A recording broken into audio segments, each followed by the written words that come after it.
پاکستان آپ کی نظر میں کیا ہے؟ ہم نے یہ اسلام کا گہوارہ ہے، اس سے محبت مجھے ایسے ہی ہے جیسے اسلام سے محبت ہے. تو ایک حب الوطنی آپ کہیں، خصوصی طور پر 14 اگست پہ میرے گھر میں پروگرام ہوتا ہے. اچھا. عمومی گھروں میں نہیں ہوتا. اور ہم گھر میں باقاعدہ پروگرام کرتے ہیں. ترانے پڑھو پاکستان کے گیت گاؤ. یہ اسلام کے نام پر بنی ہوئی اسٹیج ہے اور اس کے ساتھ ہماری جڑیں لگی ہوئی ہیں، اور کون جدا ہونا پسند کرے گا؟ صحیح بات ہے. اسلاف کی کتنی قربانیاں ہیں اس کے لیے. بے شک. اور مجھے نہیں پسند کہ میرے بچے باہر جا کے سیٹل ہوں.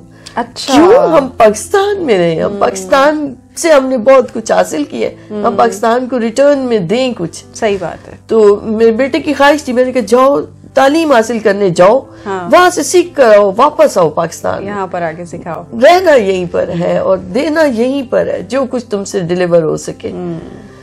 تو الحمدللہ رب العالمین ہم پاکستان سے جدائی کو پسند نہیں کرتے. پاکستان ہماری رگوں میں ہے اور پاکستان سے محبت، دین سے محبت ہے، اسلام سے محبت ہے، اللہ رسول سے محبت ہے. کیا بات ہے. صلی اللہ علیہ وسلم.